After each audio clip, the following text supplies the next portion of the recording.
مسلمان کائنات پر بادشاہ ہے۔ یہ کیسے ہو سکتا ہے کہ مسلمان پریشان ہو جاوے قحط سالی سے، یا پریشان ہو جاوے قرضے سے، یا مسلمان پریشان ہو جاوے بیماریوں سے؟ وہ تو پریشان جب ہوتا ہے جب مسائل کے حل کے لیے بجائے اللہ کی طرف آنے کے کائنات کے پھیلے ہوئے نقشوں کی طرف جاوے۔ اس لیے ایک ایک چیز کو اٹھا کے دیکھ لو۔ دور صحابہ کی آگ نکلی، ایسی آگ جو سارے مدینے کو جلا کے خاک کر دیتی۔ عمر رضی اللہ تعالیٰ عنہ آگ کو دیکھتے ہی دوڑے مسجد کی طرف، خیمہ داری نماز پڑھ رہے تھے۔ تمیم اس آگ کو پہاڑ میں داخل کر کے آؤ۔ میرے دوستو عزیزو، آج بھی امت کی جتنے بھی مسائل ہیں، میں کیا بتاؤں حضرت کی بات۔ حضرت فرماتے تھے اللہ تعالیٰ تجھے حالات لائیں گے اس لیے کہ دیکھنا چاہتا ہے کہ تو اس حال کو لے کر میری طرف آتا ہے یا مادی شکلوں کی طرف جاتا ہے۔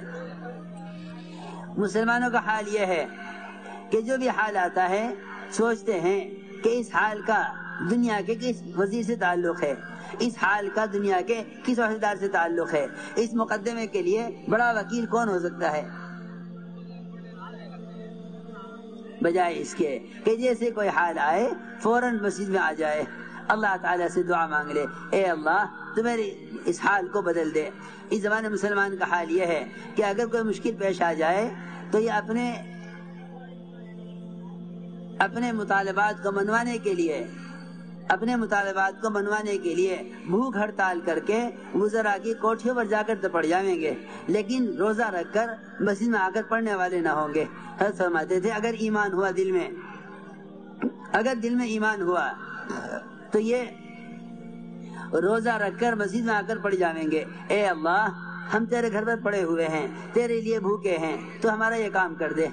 اس زمانے میں مسلمانوں کو اپنے مسائل کے حل کے لیے اجتماعی طور پر روزے رکھنے کا مزاج نہیں ہے۔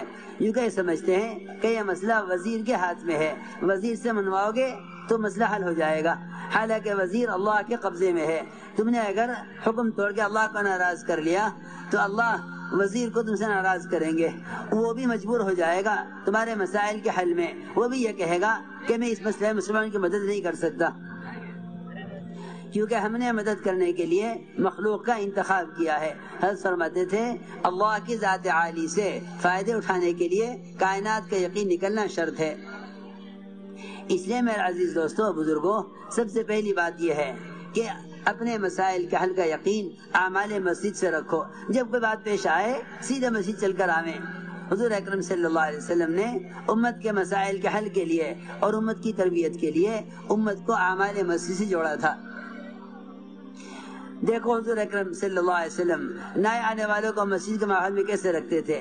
اب اگر یوں کہا جائے کہ سہ روزہ لگا لو، 72 گھنٹے عمل کے ماحول میں گزریں، کبھی تعلیم میں، کبھی گشت میں، کبھی تہجد میں، کبھی ذکر و تلاوت میں، کبھی بیان سننے میں، کبھی خود دعوت دینے میں، تو یوں کہتے ہیں 72 گھنٹے لگانے کیا ضروری ہے؟ تبلیغ کو دین سیکھنے کا مدرسہ سمجھتے ہیں، کچھ سیکھ کر فارغ ہو جاتے ہیں، حالانکہ مہینے میں 3 دن عمل کے ماحول میں رہنا اس لیے ضروری تھا تاکہ دل کے اندر سے دنیا کے ماحول میں رہ کر جو کدورتیں اور جو دنیا کی ظلمتیں اور جو دنیا ہی کو سوچ کر دنیا کی ظلمتیں دل پر چھائے ہوئی ہیں، عمل کے ماحول میں رہ کر اس کو صاف کیا جائے۔ آپ جانتے ہیں سارے محلے کے گھروں پر دھوبی چکر لگاتا ہے کہ میلے کپڑے دے دو، 3 دن کے بعد ملیں گے، انہیں مخصوص طریقے سے ایک جگہ رکھ کر صاف کر کے دوں گا۔ آپ جانتے ہیں کہ مہینے بھر کے کپڑے جمع ہو جاتے ہیں، انہیں دھونے کے لیے دے دیا جاتا ہے۔ وہ ضروری سمجھتے ہیں کہ بدن کے اتارے ہوئے کپڑے کو اتارنے کے بعد بغیر دھوئے نہ پہنوں۔ اپنے بدن کی صفائی کے لیے، اپنے دلوں کے جلا اور اپنے دلوں کی نورانیت کے لیے عمل کے ماحول میں رہنے کو ضروری نہیں سمجھتے۔ حضور اکرم صلی اللہ علیہ وسلم نے سمامہ ابن اسال کے 72 گھنٹے مسجد نبوی میں گزروائے۔ یہ کہتے تھے میں اسلام قبول نہیں کروں گا۔ اس زمانے میں لوگ کہتے ہیں 72 گھنٹے کیا ضروری ہیں، تم اعمال دعوت کو اعمال نبوت یقین کرو، اعمال دعوت کو محمد صلی اللہ علیہ وسلم کا طریقہ تربیت یقین کرو۔ تبلیغ والوں کے پروگرام سے مت دیکھو، بلکہ اس دعوت و تبلیغ کو حضور اکرم صلی اللہ علیہ وسلم کے ضابطۂ تربیت کے اعتبار سے دیکھو۔ سمامہ ابن اسال نے کہا کہ آپ مجھے قتل کر دیں یا مال لے کے مجھے چھوڑ دیں، میں اسلام قبول نہیں کروں گا۔ حضور اکرم صلی اللہ علیہ وسلم نے فرمایا سمامہ کو ابھی مسیح کے ماحول میں اور رکھو، ابھی یہ تیار نہیں ہوا۔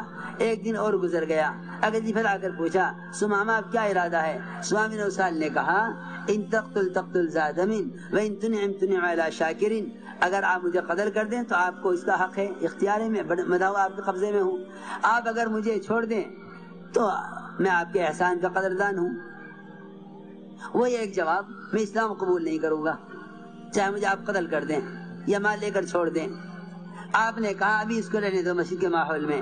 ایک دن اور گزر گیا، تیسرا دن شروع ہو گیا، پھر آگے پوچھا کہ اسامہ کیا ارادہ ہے؟ وہی جواب۔ شام ہو گئی تو آپ نے شام کو فرمایا صحابہ سے اب سمامہ کو چھوڑ دو، اب سمامہ کو چھوڑ دو، اس کا مسجد کے ماحول میں رہنے کا وقت پورا ہو گیا۔ اللہ کی شان، جس ماحول میں رہ کر وہ اسلام سے انکار کر رہے تھے، یہاں سے نکلے، ایک باغ میں گئے اور جا کر غسل کیا، صاف کپڑے پہنے اور مسجد میں واپس آئے اور آ کر اسلام قبول کیا اور کلمہ شہادت پڑھ کر مسلمان ہوئے۔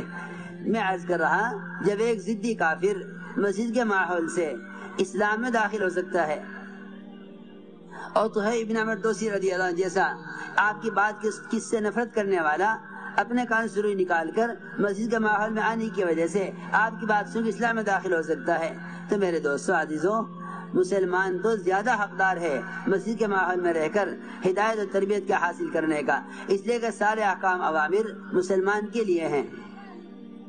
اس لیے فرمایا کہ مسجدوں کا آباد کرنا یہ ایمان والوں کا کام ہے۔ بس میں نے جتنی بات عرض کی ہے یہ ساری باتیں سمجھانے کے لیے عرض کی ہے کہ ایمان کی حقیقت اور اللہ کے وعدوں کا تاثر، اس کی وعیدوں کا خوف، یہ تو مسجد کے ماحول سے ملے گا۔ تربیت کا تعلق، مسائل کے حل کا تعلق اعمال مسجد سے ہے۔